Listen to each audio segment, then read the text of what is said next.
Baik teman-teman semua, Assalamualaikum warahmatullahi wabarakatuh. Kembali lagi di channel PKPMP Fisika dan Astronomi. Hari ini aku sebagai salah satu daripada mentornya akan coba ngebahas beberapa soal yang mungkin nanti bakalan keluar atau bakal muncul atau terkait topik yang bakal muncul nanti di PAS semester pertama untuk kelas 10. Nah, jadi pada pembahasan hari ini nggak bakalan terlalu banyak membahas konsep atau materinya. Maksudnya kayak nggak bakalan ngeruntutin materinya juga dari banyak hal, tapi lebih ke arah soal langsung ke masukin ke entah mungkin rumus-rumusnya atau cara cepatnya dan lain sebagainya. Soal yang pertama terkait besaran dan satuan. Sebuah partikel bergerak dengan persamaan lintasan X sama dengan A plus BT plus CT kuadrat dengan X meter dan T second. Tentukan satuan A, B, dan C. Nah, pada soal ini kita perlu paham betul bahwa A, B, dan C itu apa, X itu apa. A, B, dan C ini itu adalah suatu konstanta, dan di soal diketahui bahwasannya X itu sama dengan meter, dan T itu sama dengan second, atau detik gitu ya. Nah, kalau ditanyakan satuannya apa, jadi besaran satuan itu kan yang membahas besaran satuan, maka kita dibuat semacam semacam pemisalan atau semacam dibayangkan bahwa berarti dari sebuah persamaan ini bagaimana caranya supaya karena X itu kan satu-satunya yang ada di ruas yang berbeda dengan ABC, berarti kita buat lagi ya rumusnya, kita tulis ulang dulu. Nah, gimana caranya ketika X ini meter, berarti hasil penjumlahan ini atau sama dengannya itu pun harus sama dengan meter supaya suatu persamaan itu dinyatakan persamaan yang benar gitu. Nah, berarti gimana untuk nilai A, B, dan C? Gimana nilai satuannya gitu ya? Karena A, B, dan C tadi itu adalah konstanta, maka kan ada satuannya kan. Nah, tadi diketahui T itu apa? Second. Berarti A ditambah B second ditambah C second gitu ya. Sama dengan meter. Berarti gimana caranya supaya secondnya habis? Berarti si A, B, dan C ini auto harus punya nilai meter dulu dong sebelum ngabisin secondnya. Maksudnya ngabisin tuh kayak misal aku punya 1/2. Aku punya angka 2. Gimana caranya harus dikali berapa? Harus ditambah berapa? Harus dikali berapa deh? Karena ini kan B dan S ini kan perkalian, C dan S juga perkalian gitu kan. Gimana caranya 2 ini habis? Berarti dikali lawannya, 1/2, coret-coret gitu kan. Berarti untuk mencari nilai B dan C ini satuannya apa? Karena A ini nggak ada secondnya atau nggak punya T-nya gitu ya, nggak dikali dengan T, maka A ini udah otomatis meter doang satuannya. Gitu ya. Ditambah dengan B itu gimana? B itu adalah meter per second dikali dengan second.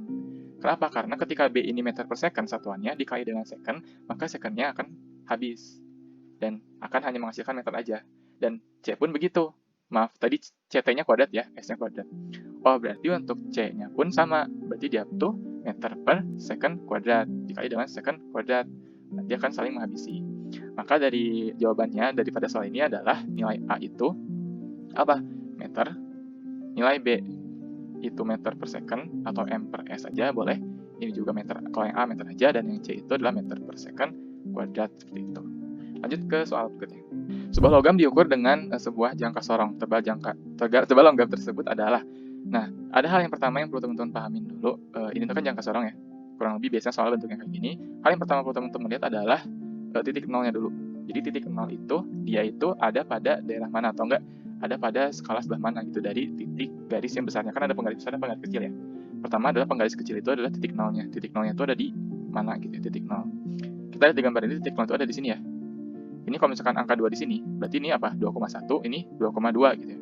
Berarti titik nol ini ada pada angka 2,2 cm. Langkah keduanya, teman-teman cari dari skala yang di bawah ini tuh, yang penggaris kecil itu, mana yang garisnya itu selurus sama gitu, yang benar-benar segaris lurus gitu dengan skala yang ada pada penggaris kecilnya. Jadi skala yang lurus gitu ya, yang lurus dengan penggaris kecil atau dengan ya jangka sorong yang bagian kecilnya lah ya. Nah, kalau dilihat di sini yang sama mana? Ini nggak sama, ini nggak sama, ini juga nggak sama, ini masih belum sama. Nah, ini sama nih, lurus banget gitu ya. Yang kesininya udah nggak sama, udah nggak sama, udah nggak sama, udah nggak sama, udah nggak sama, udah nggak sama. Ini berapa? Lihat skalanya bukan dari 2 ke sini lagi, bukan. Tapi dari sini ke sini berapa skalanya? Yaitu 0, 1, 2, 3, dan 4. Perlu teman-teman tahu bahwa nilai yang ada di bawah ini tuh kalau dibuat ke cm sama dengan 0,01 cm. Berarti kalau ini ada pada skala yang keempatnya, berarti penggaris atau skala yang kecilnya itu adalah 0,04 cm. Maka untuk tebal logam tersebut kita dapat tahu dari penyebelahan hasil ini dan hasil ini. Berarti tebal logam itu sama dengan 2,2 cm ditambah dengan 0,04 cm. Hasilnya sama dengan 2,24 cm. Kayak gitu. Kita lanjut ke soal berikutnya. Ada besaran-besaran panjang, masa, dan waktu. Besaran pokok yang satuannya digunakan untuk menetapkan satuan dan besaran gaya adalah apa gitu ya. Kita tahu dulu gaya. Gaya itu kan hukum Newton yang kedua ya, atau F. Gaya itu F. F itu persamaannya apa? M kali A. M itu apa? M itu adalah massa. A-nya itu apa? A-nya itu adalah percepatan. Nah, untuk mengetahui satuan atau besaran pokoknya itu kita perlu tahu dulu satuan dari massa apa, percepatan apa. Massa itu satuannya kilogram. Lalu percepatan satuannya meter per second kuadrat kayak gitu. Maka kalau ditanya besaran pokok yang satuannya digunakan untuk menetapkan menetapkan satuan dan besaran dari sebuah gaya, berarti ada 3. Pertama ada kilogram atau massa. Yang kedua ada meter atau panjang. Dan yang terakhir ada second atau waktu. Jadi dari soal di sini kita paham, oh berarti 3-3-nya ini termasuk gitu ya. Jadi jawabannya adalah 1, 2, dan 3. Kayak gitu. Lanjut ke soal berikutnya. Pesawat F-16 memiliki kecepatan 2.520 km per jam. Kecepatan pesawat tersebut setara dengan berapa kalau diubah ke meter per second? Ada sebuah cara cepatnya ya, atau ya, yaitu untuk merubah antara kilometer per jam itu menjadi meter per second itu cukup dikalikan dengan 10 per 36. Cukup dikalikan dengan 10 per 36. Dari mana nilai 10 per 36 ini? 10 per 36 itu sebenarnya dari nilai apa ya? Karena kilometer per jam kan. Jam itu berapa meter? Berapa menit? Jam itu 60 menit kan? 60 menit. Sekarang 60 menit berapa detik? Karena kan kita pindah second kan. Oh, berarti 60 menit itu berapa? 6 kali 6 lagi. 3.600. Lalu kilometer berapa meter? 1000. Ya langsung aja 1000 kan. Nah, ini tinggal coret-coret aja sebenarnya jadi 10 per 36. Jadi muncullah cara cepat ini. Nah, dari soal ini kita tahu bahwa 2520 itu dikali dengan 10 per 36 itu berapa? 36 dan 2520-nya dibagi atau dicoret gitu ya. Kita nanti nemu angka 7 di sini, 70, maka 70. Maka kita punya 700 meter per second. Masih terkait pengukuran, lempengan logam diukur tebalnya menggunakan mikrometer sekrup. Tebal logam tersebut adalah, di sini kita tahu. Nah, cara awalnya itu adalah, teman-teman lihat tuh bagian sisi yang sebelah kirinya, baru masuk ke sisi yang sebelah kanannya. Kayak gitu. Nah, yang sebelah kirinya kita lihat dari 0 sampai ada titik pojok ini. Tinggal dihitung aja sebenarnya dari sini, 0 ke sini tuh misalkan 1, 2, 3, 4, 5. Oh, berarti pada bagian kiri kita ada nilai sebesar 5 mm. Dan yang kedua itu dari sisi kanannya, nanti ditambahkan. Karena sisi kanan ini adalah 0, berarti ini masuk 1, 2, nah ini yang sejajarnya. Berarti dari sebelah kanan ini kita tahu nilainya 0,02 mm. Berarti kanan 0,02, mirip yang kayak tadi ya, nilainya 0,0 sekian gitu ya, mm. Sehingga untuk tebal lempeng tersebut kita tahu 5 ditambah 0,02 itu sama dengan 5,02 mm. Gitu. Kita lanjut ke soal berikutnya. Tentukan dimensi besaran berikut. Pertama ada luas. Luas itu dimensinya apa? Luas itu dimensinya atau perkaliannya adalah sisi kali sisi kan. Sisi kali dengan sisi. Atau panjang kali panjang. Berarti kalau panjang kali panjang itu adalah L kuadrat. Atau L kali L. Ya. Lalu kecepatan. Kecepatan itu meter per second kan. Meternya itu adalah panjang atau L dikali dengan S-nya itu waktu atau T. Kalau dimensinya T. Karena dia itu per, maka diubah jadi min 1. Biar naik ke atas. Lalu berikutnya ada gaya, tadi udah dibahas, gaya itu apa? M kali A gitu ya. Kilogramnya itu kita tahu besarnya itu massa atau massa itu kilogram dan dimensinya adalah M besar. Dikali dengan A-nya itu tadi meter per second ya, kuadrat. Berarti kali L dan kali T kuadrat, berarti biar habis atau biar naik ke atas, minus 2. Gitu. Dan terakhir adalah momentum. Nah, nanti teman-teman belajar semester 2, kalau nggak salah.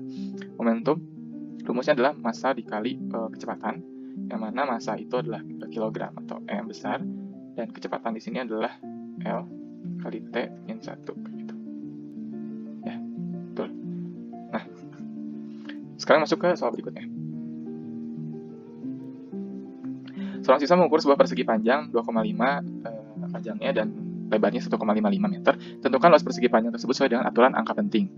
Nah, angka penting itu kan seperti yang teman-teman tahu, dia tuh punya aturan-aturan yang cukup lumayan perlu teman-teman perhatikan juga. Kalau misalnya kita menghitung sebuah panjang persegi panjang dan luasnya itu kan langsung berarti kan panjang kali lebar kan. Kita di sini punya angkanya 2,5 dikali dengan 1,5. Sebelum dikalikannya, karena ini udah sama-sama meter ya, kita lihat dulu di sini ada berapa angka penting. Pada 2,5 ini terdapat 2 angka penting. Angka penting apa ya mungkin ya? Dan di sini ada 3 angka penting. Ya. Jadi kalau kita punya perkalian gitu, lihat mana yang angka pentingnya paling sedikit. Maka nanti hasilnya itu harus yang angka pentingnya itu yang paling sedikit. Di sini ada 2, di sini 3, berarti kan paling sedikit ini kan. Berarti hasilnya itu harus nanti hasilnya 2 angka penting kayak gitu. Kita tahu di sini 2 kali 5 dikali 1,55 itu kurang lebih dapat sekitar 3,875. Nah, dari sini kita lebih diperbulat lagi atau diperbulat lagi menggunakan aturan angka penting juga. Ganjil itu kan ketika naik ke atas yang lebih dari 5 atau 5 itu tuh naik kan. Naik, berarti plus 1. Maksudnya bukan plus 1 maksudnya yang ininya tuh naik. Jadi pokoknya mah ini habis jadi naik ke sini gitu. Dan ini karena ganjil juga, ini naik ke atas lagi. Plus 1 yang bagian sininya. Berarti untuk nilai ini itu diperoleh angka penting sebesar ini 3,9 meter persegi gitu.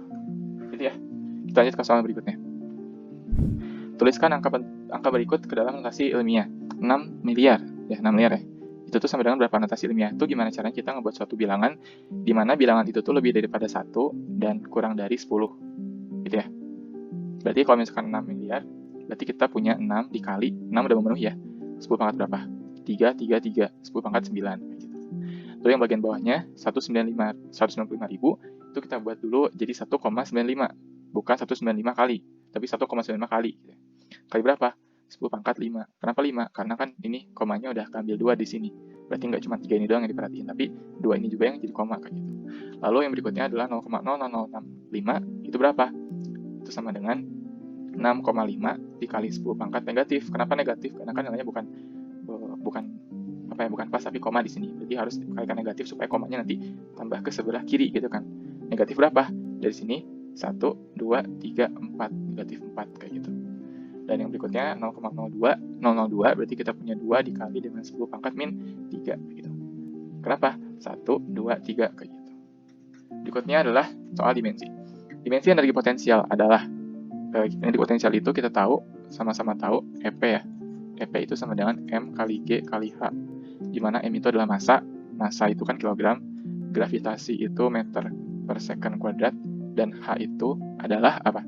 Meter juga gitu ya, sama-sama tinggi. Berarti untuk soal ini kita tahu kilogram itu massa itu lambangnya dimensinya M besar. Dan untuk meter itu L kali L per T pangkat 2 waktu ya, dikali dengan L lagi. Berarti kita punya apa? M besar kali L pangkat 2 kali T pangkat min 2. Itu untuk dimensi dari sebuah energi potensial kayak gitu. Nah, kita lanjut ke soal berikutnya. Buktikan bahwa pasangan-pasangan di bawah ini memiliki dimensi yang sama gitu ya. Pertama, kecepatan dan kelajuan. Kecepatan itu kan meter per second, kelajuan pun sama meter per second. Berarti dimensi itu apa? LT-1 dan juga LT-1. Begitu juga dengan percepatan, yang mana meter per second kuadrat dan juga meter per second kuadrat perlajuan. Jadi kalau ada soal terkait kelajuan itu meter per second juga sama, bukan? Jadi kayak soal kata gantinya cuman berbeda sedikit konteksnya, dan percepatan dan kelajuan itu meter per second kuadrat juga. Berarti ini adalah LT pangkat min 2 sama dengan LT pangkat min 2. Lalu untuk perpindahan dan jarak itu sama-sama meter dan juga meter. Berarti apa? L sama dengan L. Dan untuk momentum dan impuls, momentum itu rumusnya tadi massa dikali dengan volume sama dengan impuls itu adalah gaya dikali dengan delta T atau selang waktu. Untuk M-nya itu di sini kan massa ya. Massa berarti dia menggunakan kilogram menggunakan M besar. Dan volume dan kecepatan ini itu adalah meter per second kan, meter per second. Berarti L dan T min 1 kayak gitu. Dan untuk F ini kan gaya itu tadi kita udah sepakat berapa? Gaya itu massa dikali dengan jarak dikali dengan T pangkat min 2. Dan ini kan ada delta T. Delta T itu kan berarti nilainya itu second doang gitu ya. T pangkat 1 literally. Berarti kalau dikali dengan T pangkat 1, ini tuh akan ditambahkan. Oh, berarti MLT-nya itu jadi pangkat min 1 juga. Akhirnya sama dengan momentum kayak gitu. Tadi terkait besaran dan satuan, sekarang kita masuk ke vektor. dua buah vektor masing-masing masing-masing besarnya 3 satuan dan 4 satuan. Tentukan resultannya jika sudut apitnya 0 derajat, 60 derajat, 90 dan juga 180 derajat. Resultan itu kita tahu ya rumus dasarnya. Tapi sebenarnya kalau resultan itu kayak semacam ditambahin. Tapi kalau rumus dasarnya atau rumus yang umumnya itu adalah F1 kuadrat ditambah F2 kuadrat ditambah 2 F1 kali F2 dikali dengan apa? Cos alfa gitu ya. Cos alfa ini kan cos sudutnya.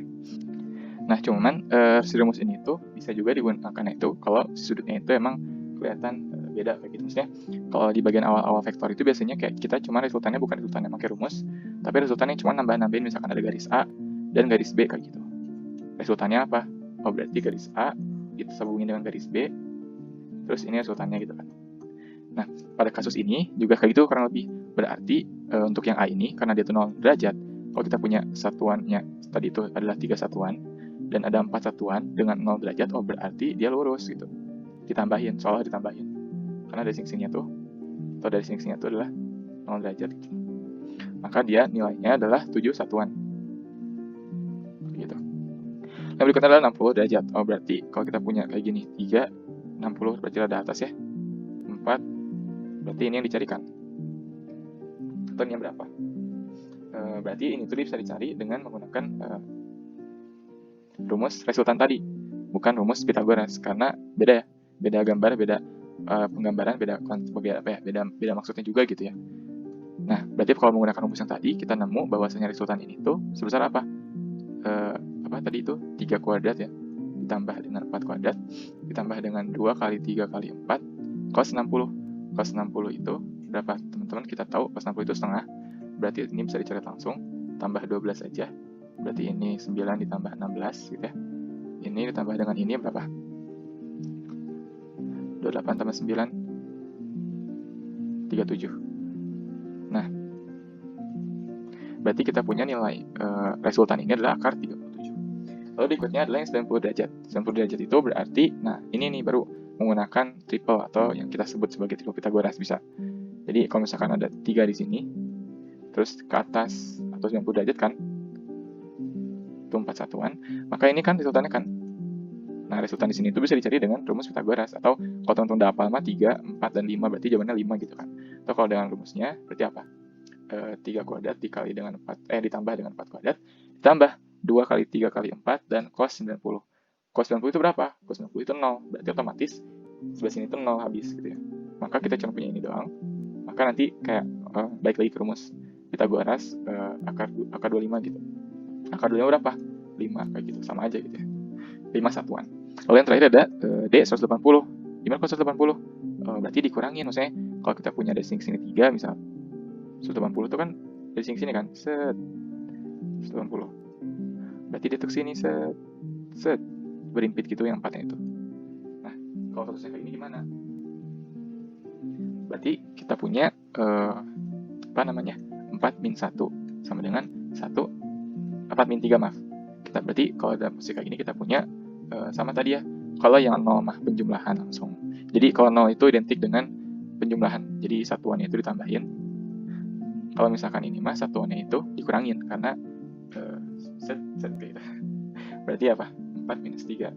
Jadi 1 satuan kayak gitu. Itu ya. Nah, jadi resultan itu digunakannya itu ketika bentuk-bentukannya itu yang tidak bisa ditalar gitu. Maksudnya tidak bisa didefinisikan dengan secara langsung. Nah, soal berikutnya ya. Vektor A 20 satuan membentuk sudut 60 terhadap sumbu X positif. Tentukan besar komponen vektor pada sumbu X dan Y-nya. Kalau kita punya sumbu vektor A itu misalkan kita gambarkan seperti ini ya. Vektor A katanya itu besar 20 satuan. Dan dia itu dari sumbu X dan sumbu Y-nya itu sebentar. Ini sumbu X-nya itu 60 katanya. Ya, 60 ya. Ini sumbu Y-nya. Berapakah komponennya? Komponen itu berarti kita nyari komponen sumbu X dan komponen sumbu Y.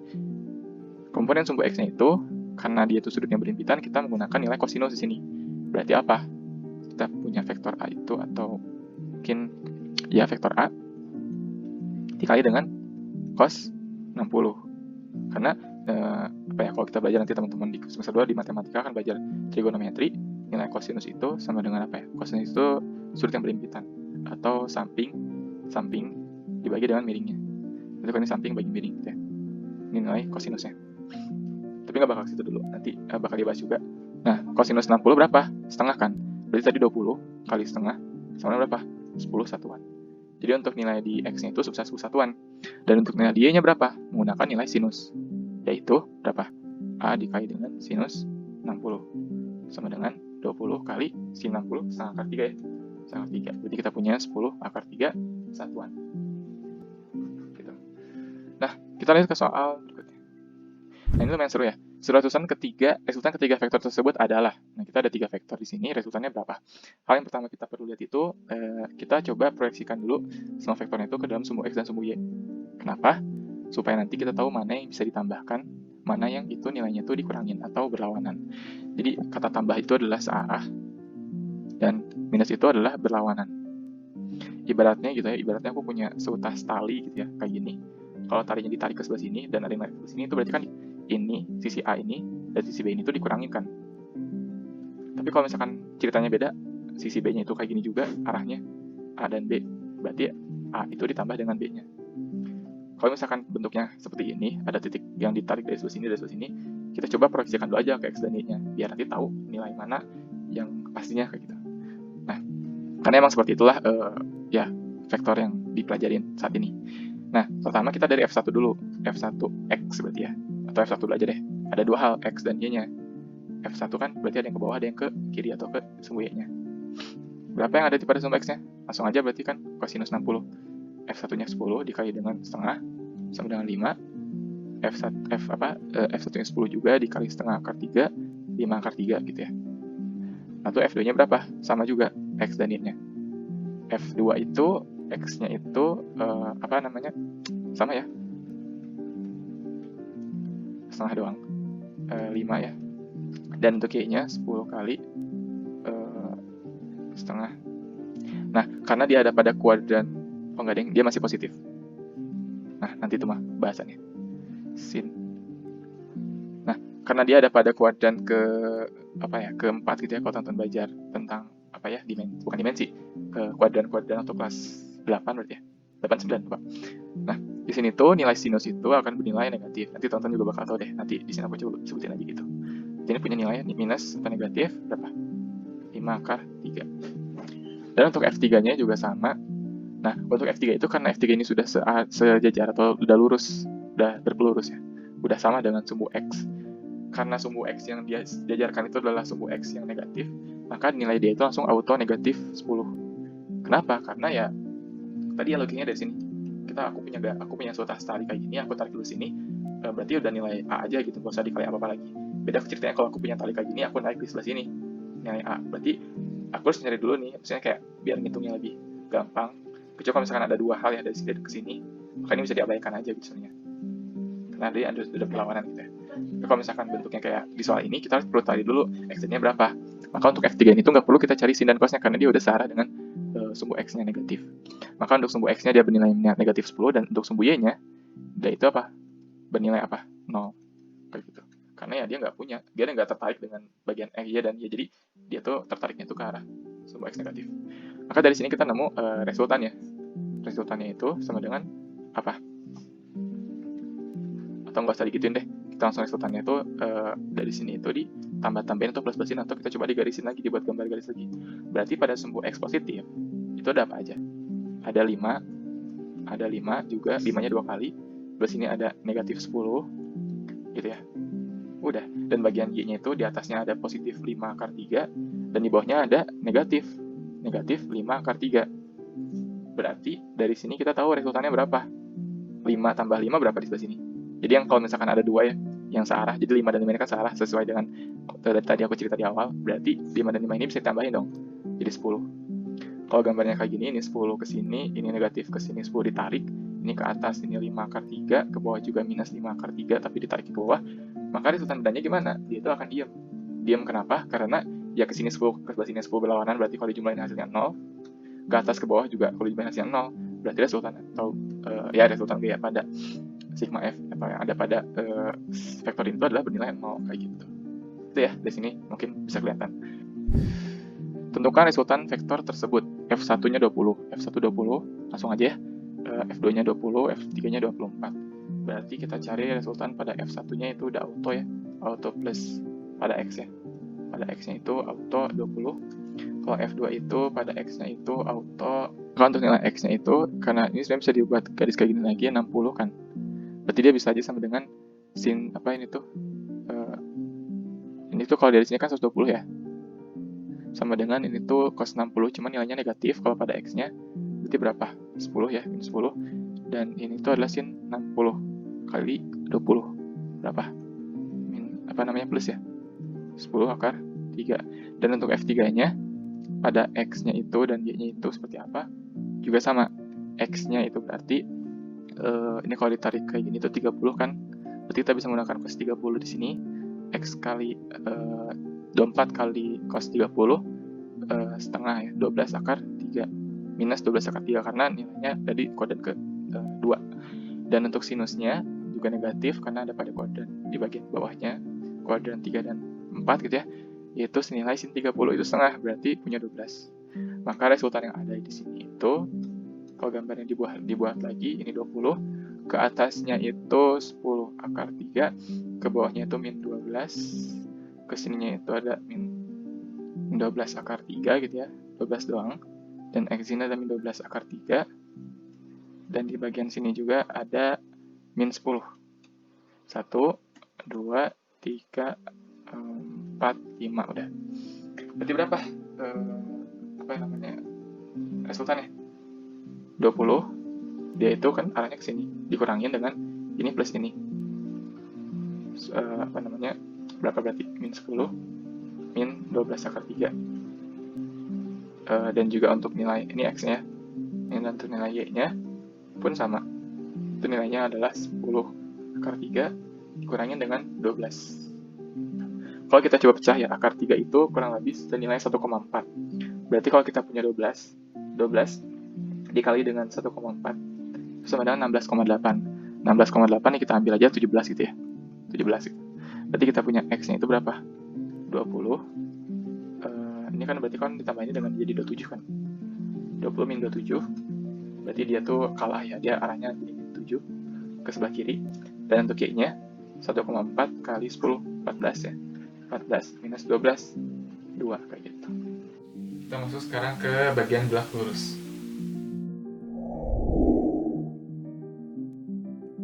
Sebuah benda bergerak dari P menuju Q, kemudian berbalik arah dan berhenti di titik R. Tentukan jarak tempuh benda dan besar dan arah perpindahan benda. Jarak tempuh benda. Oke, pertama kita cari dulu apa yang diketahuinya ya. Isi benda itu dari P menuju Q, berarti kalimat garis di titik berarti itu dari P itu ke arah Q gitu ya. Lalu dari arah Q, yaitu berbalik arah, muter gitu ya, ke arah R. Nah, jarak tempuh benda itu bedanya antara jarak dan perpindahan. Kalau jarak itu ya seluruh lintasannya, jadi seluruh lintasan itu adalah jarak. Sedangkan kalau perpindahan itu adalah perpindahan dari titik awal ke titik akhir. Jadi fokusnya itu adalah di arah awal dan akhir aja. Kata kuncinya kalau misalkan membahas perpindahan kayak gitu. Nah, berarti kalau jarak tempuh benda itu tadi berapa tuh? Berapa satuan? Dari P itu ada di 0, 1, 2, 3, plus 3 dengan gerakan yang awalnya, dan plus 1, 2, 3, 4, 5, 6, 7, 8 ke angka 5. Ini anggap aja lurus dan anggap aja rapi ya. Berarti dia punya 5, berarti itu 3, 6, 7, 8, 9, 10, 11, 12, 13 ya. Berarti jarak tempuh benda itu adalah 13 satuan. Pertanyaan berikutnya adalah besar dan arah perpindahannya. Besarnya itu berapa? 5 ya. 1 dari sini 5 ya. 1, 2, 3, 4, 5. Berarti bagian besarnya perpindahannya itu adalah 5 satuan. Dan arahnya itu adalah satuan ke kanan. Kayak gitu. Langsung aja kayak gitu. Oke, soal berikutnya. Seorang petani berjalan dari titik A mengelilingi sawah yang berbentuk persegi dengan dimensi 20 meter. Satu kali keliling membutuhkan waktu 4 menit. Jika petani sudah berjalan 5 menit 45 detik, tentukan perpindahan petani dari posisi awal. Kita tahu dari sini ke sini itu 20 gitu. Sekarang kita ambil sebuah konklusi atau sebuah apa ya, sebuah kesimpulan bahwa kalau dia udah berjalan 5 menit 45 detik, berarti dia kan itu auto lagi udah balik ke titik A kan dari sini. Berarti kalau udah 5 menit itu udah lebih gitu ya. Berarti kita coba 5 menit itu 5 menit 45 detik itu kita kurangi dulu dengan 4 menit supaya kita nanti tinggal hitungnya dari titik A ini ke selanjutnya gitu ya. Nah, berarti berapa? Kita tinggal punya 1 menit 45 detik. 1 menit 45 detik itu kalau kita buat skalain ya, yaitu berapa banding berapa tuh, dia tuh berapa perannya dari 4 menit. Nah, let's say kita katakan kalau 4 menit itu dibagi lagi, karena kan 4 menit kan tadi 4 sisinya ya. Oh, berarti kalau dibagi 4 dalam waktu 1 menit, yaitu beres mampu 1 sisi gitu. Paham ya sini? Jadi sebelum kita ngebagiin dulu, atau kita gak usah ngebagiin deh, kita tahu bahwa 1 sisi sama dengan 1 menit gitu. Berarti kalau dia udah berjalan sejauh 1 menit 45 detik dari titik A, berarti dia udah ngelewatin sisi pertama yang sejauh 20, dan dia naik ke atas sejauh, nah ini baru 45 detik itu berapa sepernya dari 60? Bagi 15 aja langsung ya, berapa? 3/4-nya. 3/4-nya ini biar kita tahu angka konkret berapa meternya itu dikalikan dengan 20 meter, kita nemu berapa? 15 meter. Nah, dari perhitungan ini kita tahu perpindahannya berapa. Perpindahan itu kan tadi apa? Fokusnya itu adalah awal dan akhir kan. Kalau 20 meter dan ke atas itu 15 meter, berarti dari sini dari awal ke titik akhirnya itu kita cukup cari dengan Pythagoras. 20 kuadrat ditambah 15 kuadrat 400 ditambah 225 atau sama dengan 25 meter. Atau menggunakan triple Pythagoras juga sama aja bisa. Triple Pythagoras tapi ini sudah makan dulu 20 dan 15 itu sebagai 5 dulu, 3 ini 4, oh berarti itu 5 kan, berarti di atasnya dikalikan dengan 5 lagi, oh 35. Itu sama berikutnya. Jadi di sini tuh ada kecepatan awalnya itu di sini kan, kecepatan akhirnya 5 meter kecepatan awal di saat T-nya itu masih 0 itu sama dengan 10 meter per second, dan di saat T-nya itu telah 5 maka kecepatan itu adalah 0. Kita di saat 5 detik ya, berarti dia itu mengalami perubahan yang awalnya 10 lama-lama itu menjadi 0 dengan kurun waktu 5 detik gitu. Maka simpelnya itu sesederhana tinggal langsung aja dibagiin, berarti 10 dibagi dengan 5, 2 kan, berarti dia itu selama tiap detiknya itu berkurang 2 meter per second. Percepatan itu kan ya perubahan yang terjadi per second kuadratnya atau ya. Nah, cuman selain dari pada cara yang pada ngawur ini, bisa juga teman-teman cari dari rumus ini, bahwasanya V0 itu kan sama dengan V plus minus HT kan, atau VT kuadrat sama dengan V0 kuadrat plus minus 2AS. Nah, dari ini kita tahu nih V0 nya berapa? V0 nya 10, V nya kita cari, kita tahu ya V nya itu tadi kita nomor di sini berapa?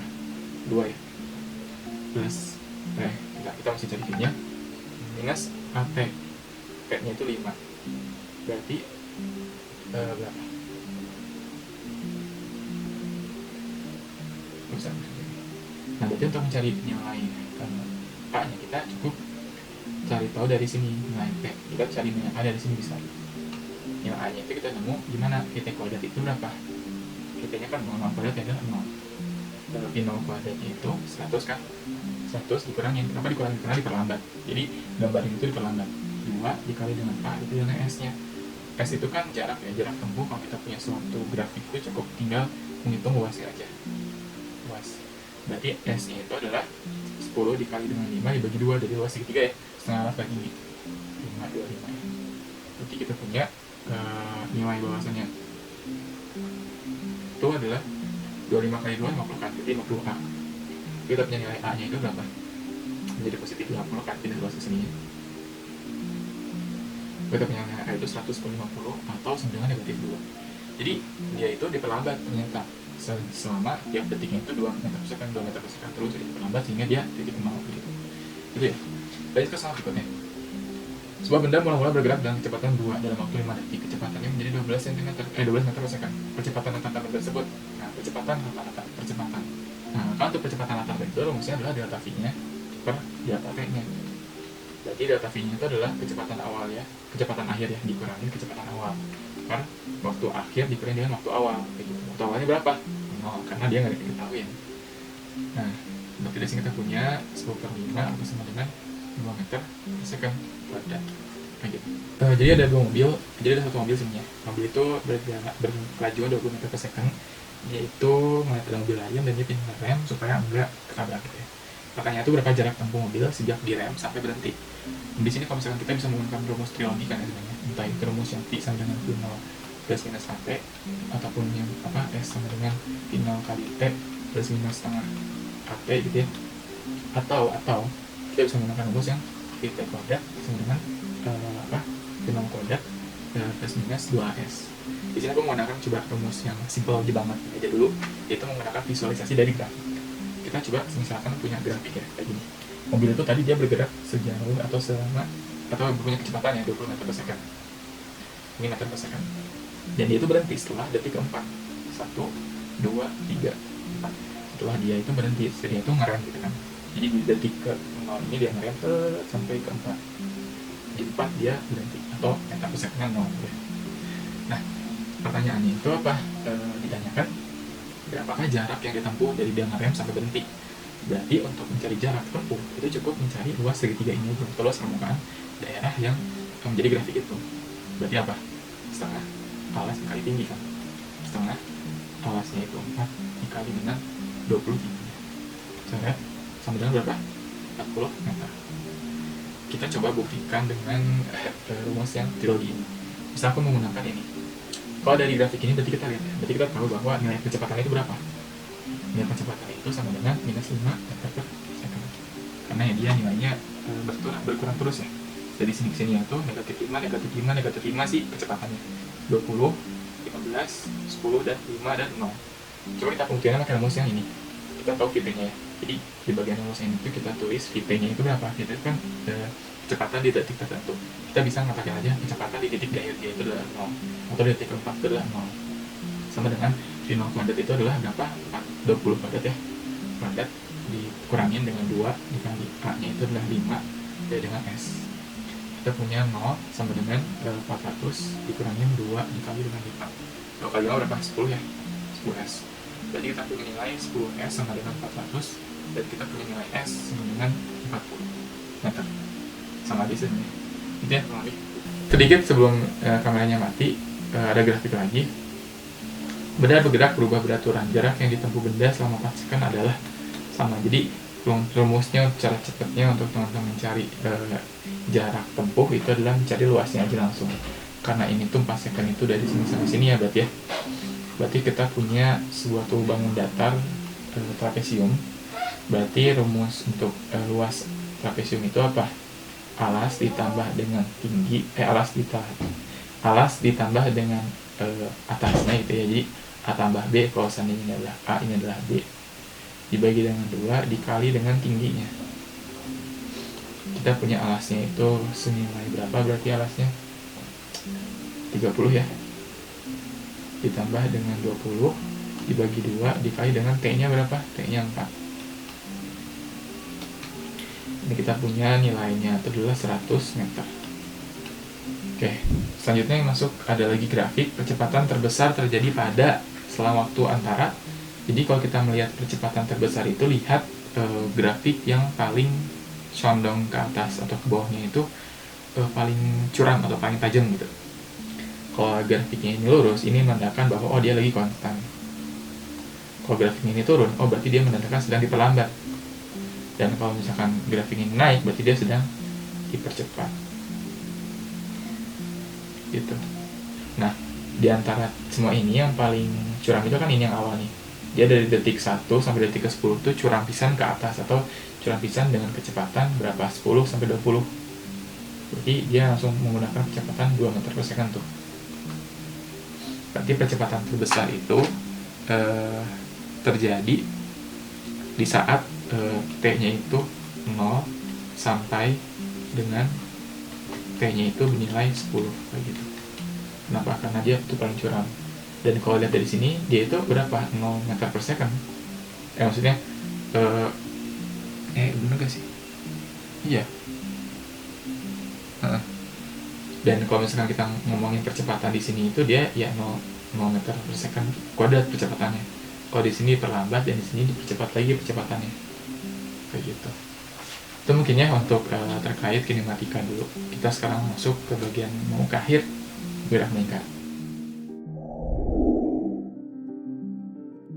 Sekarang kita masuk ke gerak melingkar beraturan. Sebuah benda bermassa 0,1 kg diikat dengan seutas tali yang panjangnya 0,5 meter dengan ujung yang lain sebagai pusat. Tali diputar dalam bidang horizontal dengan kelajuan 4 meter per second. Tentukan kecepatan sudut periode percepatan sentripetal. Oke, kalau digambarin kurang lebih bendanya itu berarti kayak gini ya putarnya tuh. Ini benda yang 1 kg, 0,1 kg. Ininya 0,5 panjangnya. Dan kelajuan ininya itu 4 meter per second.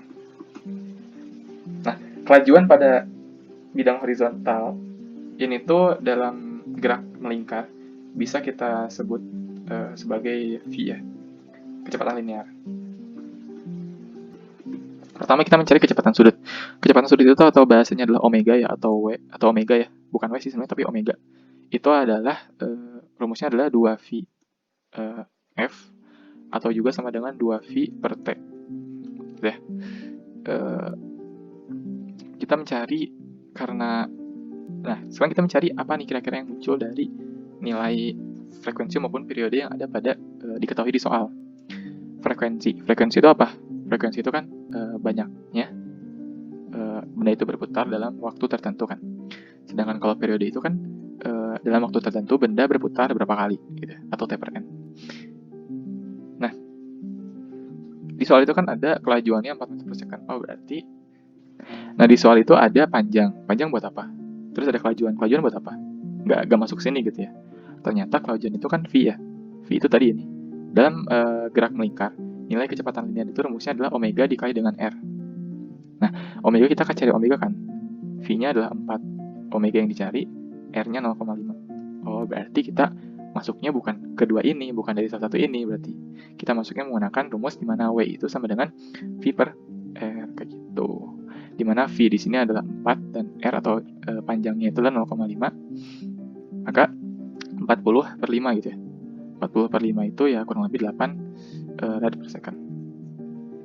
Itu untuk kecepatan sudutnya. Sekarang ke periodenya. Karena tadi omeganya itu 8, berarti kita langsung aja omega itu kan sama dengan 2V, periode itu kan T ya. 2V per T. Omeganya itu tadi 8, 2V per T. Maka biasanya di soal itu si nilai V itu nggak diubah ke 3,14. Karena ya bebas sih kalau mau diubah emang enggak. Tapi biasanya di soal itu cukup kayak gini aja sih. Kita cukup punya nanti nilai 8T itu sama dengan 2V. Maka kita punya T itu sama dengan 2V per 8 kayak gitu. Nah, sekarang untuk percepatan sentripetalnya gimana? Percepatan sentripetal atau A sentripetal itu kan rumusnya kan ada omega kuadrat dikali R. Ada juga V kuadrat per R kuadrat dikali dengan R. Maka supaya terdefinisi, nggak kayak periode yang mungkin kita perlu cari nilai V-nya dulu dengan dikalikan 3,14 ataupun ya seperti itu, atau 2/7, mangga itu mah langsung dilaksanakan saja. Tapi untuk percepatannya kita ambil yang nilainya udah ada baku, yaitu sebenarnya dua-duanya udah baku ya, tapi kita coba buktikan harus sama gitu. Omeganya tadi 8 kuadrat dikali dengan 0,5. 8 kuadrat 64 dikali setengahnya berapa? 32. Kita punya V kuadratnya itu tadi 4 kuadrat per 0,5 kuadrat dikali dengan 0,5. Sama dengan berapa? 16 per 1/4 dikali 1/2 gitu ya. 1/4 pindah ke atas dikali 4 per 1, coret-coret 2, oke betul 32. Jadi untuk percepatan sentripetalnya adalah 32 meter per second kuadrat gitu. Nah, kita lanjut ke soal berikutnya. Diketahui ada sebuah lingkaran atau sebuah roda ya seperti ini. Diketahui RA atau RA itu jari-jari A itu sebesar 10 cm, RB jadi dari sini 10 ya. RB itu 20, lalu RC adalah 15. Pada roda A berputar dengan kecepatan linear 40. Oke, roda A itu berputar dengan atau VA itu sebesar 40. Tentukan kecepatan sudut roda B, kecepatan linear roda C. Nah, kita memahamin dulu di sini tuh ada sifat dari gerak melingkar beraturan, dimana ketika suatu roda itu dia dihubungkan dengan seutas tali, kita ibaratnya ini tali ya ataupun rantai sebetulnya, maka kedua lingkaran ini tuh memiliki nilai yang samanya itu di kecepatan linearnya atau di kecepatan linearnya. Jadi VA itu akan sama dengan VC. Nah, lalu dengan sifat juga bahwa ketika satu roda itu berporos yang sama, let's say kita katakan A dan B ini ya, itu adalah poros yang sama, maka si dua lingkaran ini, A dan B ini punya nilai kecepatan sudut yang sama. Berarti kita punya WA itu akan sama dengan WB, kayak gitu. Maka dari persamaan ini, barulah kita coba aku tulis ini ya. Dimana tadi VA sama dengan VC dan WA sama dengan WB, kayak gitu. Maka kita langsung cari aja di sini. Kecepatan sudut roda B itu kan, kecepatan sudut kan omega kan. Omega B itu akan sama dengan omega A. Omega A sama dengan omega B. Omega A itu sama dengan V dikali R kan. Oh, V per R salah. V per R. Dimana VA-nya itu tadi berapa? VA-nya itu adalah 40. 40 per WB ya. R-nya tadi berapa? R-nya itu kan cm ya. Dan ini juga cm si kecepatannya. Sebetulnya dalam bab ini tuh apa? Yang kita tuh perlu ngubah dulu cm itu ke meter. Berarti kalau ini itu cm per second, kita bisa menggunakan cm langsung aja karena kecepatannya pun udah cm juga. Berbeda halnya kalau misalkan ternyata kecepatan di sini itu bukan cm tapi meter, nah maka si RA itu boleh itu tuh harus diubah dulu ke meter kayak gitu. Nah karena ini mah udah sama ya cm juga, maka boleh langsung gitu per 10. Nah maka kita punya nilai WB-nya itu sama dengan 4 rad per second gitu. Seandainya kita ubah ini jadi meter pun berarti kan 40 cm per second itu kan sama dengan apa? 0,4 meter per second. Berarti 0,4 per ininya 10 cm nya diubah jadi meter berarti 0,1 meter sama dengan 4 juga kayak gitu. Jadi dalam perhitungan yang kalau udah sama cm-nya itu boleh langsung sebenarnya. Nah, yang B adalah menanyakan kecepatan linear roda. Karena kecepatan linear roda C itu sama dengan kecepatan linear roda A, kita nggak usah nyari-nyari lagi, langsung aja. VA-nya itu sama dengan VC-nya itu sama dengan 0,4 meter per second kayak gitu. Gak perlu kita ribet-ribet lagi nyari dari VA sama dengan apa? Karena VA sama dengan VC ya, ini soalnya juga lumayan sedikit. Tapi intinya itu sih, aku pengen ingetin terkait kalau suatu roda itu dihubungkan dengan tali atau rantai, maka dia akan punya kecepatan yang sama. Dan kalau si roda itu berporos, maka dia punya omega yang sama kayak gitu. Lanjut ke soal berikutnya. Nah ini lumayan ya, ini lumayan seru dan gampang. A dan B dan C dan D. Maka kecepatan sudut roda D adalah RA-nya diketahui di sebelah sini ya, di sebelah samping, dan ini udah ada WB-nya. Nah, karena di sini kita gak ada kecepatannya, maka kita ubah semua ini tuh ke meter dulu. Berarti yang berapa? 0,25, ini 0,35 ya. 0,35, ini 0,15, ini 0,6, kayak gitu. Pertanyaannya adalah kecepatan sudut roda D. Nah, pada kondisi ini aku ingin coba jabarin dulu nih, berarti ketika roda itu dengan tali, dia itu akan sama. Nah, cuman gak hanya dengan tali doang ternyata.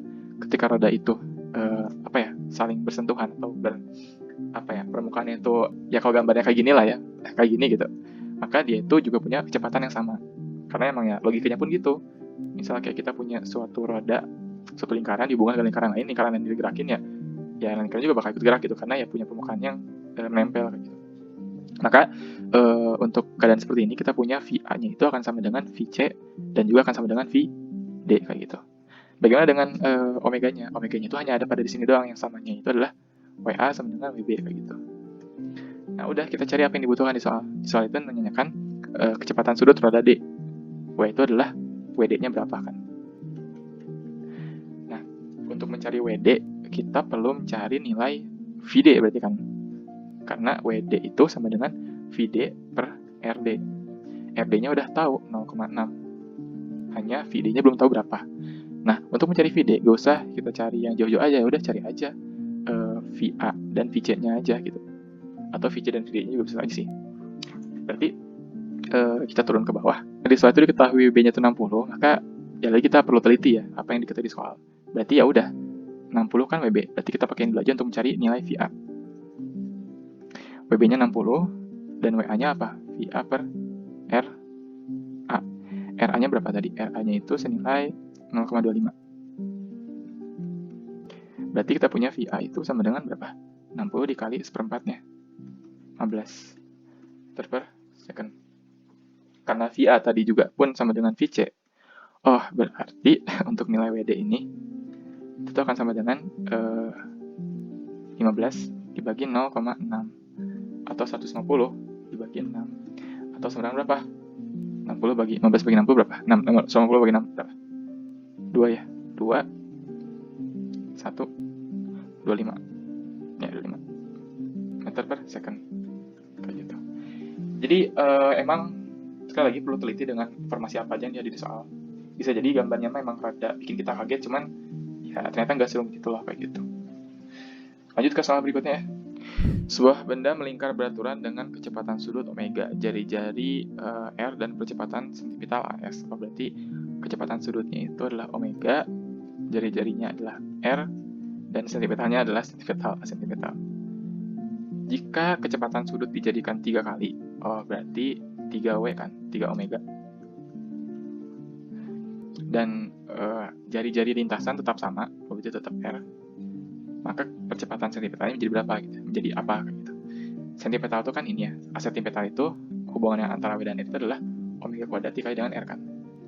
Nah, kita sekali lagi aku coba misalkan ya. Misalkan si R-nya itu adalah 1 dan omega-nya itu adalah tadi ya 1 yang awal. Ini 1, ini 1. Dan ini X karena ini kan berhubungan dengan dua hal ini. Nah, rumus dasarnya sentipital itu kan omega kuadrat kali R ya. Atau selain ini pun adalah apa? V kuadrat per R kuadrat kali R. Kayak gitu. Atau V kuadrat per R aja sih. Nah, ini bisa cara jadi V kuadrat per R doang. Tapi nggak bakal pakai yang itu. Nah, berarti kalau misalkan dari awal, kondisi awal, ini kondisi awal, ini setelah ya. Maka kondisi awal itu gimana? Ya berarti sentipitalnya nilai 1 juga. Gitu ya, 1 meter per second kuadrat. Ketika dia itu diubah 3 kali si kecepatan sudutnya, berarti dia merubah struktur tatanannya gitu. Yang awalnya A-nya itu 1, itu sama dengan 1 kuadrat dikali 1, berarti dia menjadi 3 kuadrat dikali 1 dong, bukan 1 lagi hasilnya. Berapa? Ya udah 9. Jadi setelah dia dibesarkannya sebesar 3 kali, maka kecepatan sentipitalnya akan berubah menjadi 9 meter second kuadrat kayak gitu. Itu mungkin ya terkait gerak melingkar.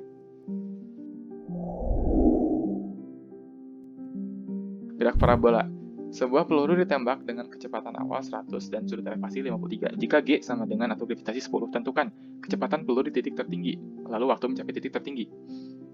Kita langsung aja ya, menggunakan visual lagi dan lagi. Jadi peluru ditembakkan, misalkan aku punya orang di sini nembakin peluru, ada sumbu X, ada sumbu Y gitu ya. Ini Y, ini X, tembakin des sampai titik jatuh gitu ya. Anggaplah ini titik jatuhnya. Kecepatan benda di titik tertinggi. Titik tertinggi itu kan berarti titik sini ya. Ini ya guys ya, titik sini ya. Titik paling tinggi. Logikanya, kalau kita punya bola atau teman-teman nendang bola ke atas gitu ya. Si bola itu ketika naik ke atas, apakah dia akan terus ke atas gitu? Enggak kan? Dia bakal balik lagi ke bawah. Jadi bola ketika di atasin dia akan ada momennya dia tuh berhenti. Dia balik lagi ke bawah gitu kan. Jatuh gitu. Begitu halnya dengan parabola. Misal kita main basket gitu ya. Basket. Bolanya dilempar set, apakah akan naik ke atas terus gitu kemana? Enggak kan, tapi bakalan dari atas itu punya titik di mana mereka itu bola itu jadi diam dan turun ke bawah lagi gitu. Nah, maka ketika bola itu ada pada titik puncaknya atau bola itu terdapat atau peluru itu ada pada titik tertingginya, dia itu udah gak punya daya tarikan ke atas gitu. Dia itu gaya tarikan ke atas itu udah 0. Apa yang dimaksud dengan gaya tarikan ke atas di sini? Yaitu adalah V-nya gitu. Jadi pada kecepatan di tertinggi ini V-nya itu akan sama dengan 0. Jadi dia gak bakalan naik lagi karena ya udah 0. Udah habis dari awal sampai sini udah habis. Jadi 0 di sini. Dan kesininya nilai V-nya itu akan terus mengurang atau minus atau ya habis gitu. Semakin sini jadi menurun nilai V-nya. Pertanyaannya, lalu gimana kecepatan dia di sini? Maka kecepatan dia itu hanya ada pada sumbu X saja. Berarti yang ada pada sini itu adalah hanya Vx-nya saja. Tuh. Untuk mencari Vx itu cukup mengalihkan.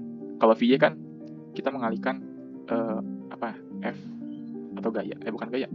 Kecepatan ya. Kecepatannya itu adalah V0 dikali dengan sin alpha dikurangin GT kan. kalau misalkan dia-nya Y, karena kan minus itu karena dia di ke atas. Sedangkan kalau Vx mah langsung aja V0 cos alfa gitu. Berapa V0-nya? 100 ya. Dikali dengan cos alfanya. Cos 53. Berapa cos 53? Ya. Nilai cos 53 adalah 0,6 atau ya 3/5 dikali dengan 100. Berarti Vx-nya itu adalah 6 ya, 60 meter per second ketika di udara. Sekarang kita masuk ke soal berikutnya. Waktu mencapai titik tertinggi. Waktu mencapai titik tertinggi. Karena tadi udah ngebahas ada GT-GT-nya atau ada daya tarik dari dari bumi itu ketika dia itu naik ke atas, maka ada waktu sampai si gaya T-nya itu habis dan ya cukup langsung dia T-nya tuh bagi akhir. Atau kalau misalnya secara rumus ya kita udah pelajari bareng-bareng bahwa waktu untuk mencapai titik tinggi itu adalah sama dengan V0 dikali dengan sin alfa per G atau per gravitasi. G-nya tadi 10, V0-nya tadi 100, sin alfanya itu sin 53 ya. Sin 53 itu 0,8. Kalau tadi cos 53 itu 0,6, sin 53 di sini 0,8. Berarti 100 dikali dengan 0,8 per 10. Maka waktu yang dia butuhkan untuk nyampe di atas ini kan 8 ya. Coret-coret 10. Jadi 8 sekon. Seperti itu. Lanjut ke soal berikutnya. Tinggi maksimum yang dicapainya apa berarti? Masih soal yang tadi ya. Tinggi maksimum dicapainya berarti berapa? Kalau tadi kan dari sini set ke atas ke sini. Ya. Dengan di sini tadi kecepatannya itu 60. Tingginya berapa gitu? H-nya berapa? Kecepatan awalnya tadi V0-nya 100 dan sudut elevasinya itu 53 derajat. Ini ada VY, ini ada Vx. Nah, kita juga udah sama-sama belajar kalau misalkan untuk menghitung H maksimum itu adalah V0 kuadrat dikali dengan sin alfa, sin kuadrat alfa kayak gitu. Sama dengan 10 kuadrat atau G kuadrat atau 2G. Kuadrat ya? Per 2G kayak gitu. Berapa berarti? Sama dengan 10.000 dikali dengan sin berapa? Sin 0,8, 8 kali 8. Sin 2 alfa itu adalah 2 dikali 8 kali 6. 8 kali 4 ya, 0,8 kali 0,6. 8 kali 6, 48. Enggak.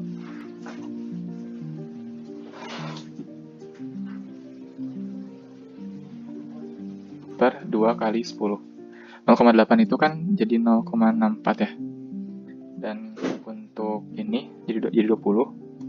Ini coret 1, coret 3, jadi 640. Maka 640 bagi 2 jadi 320. Sehingga jarak ketinggiannya itu adalah 320 meter dari tanah.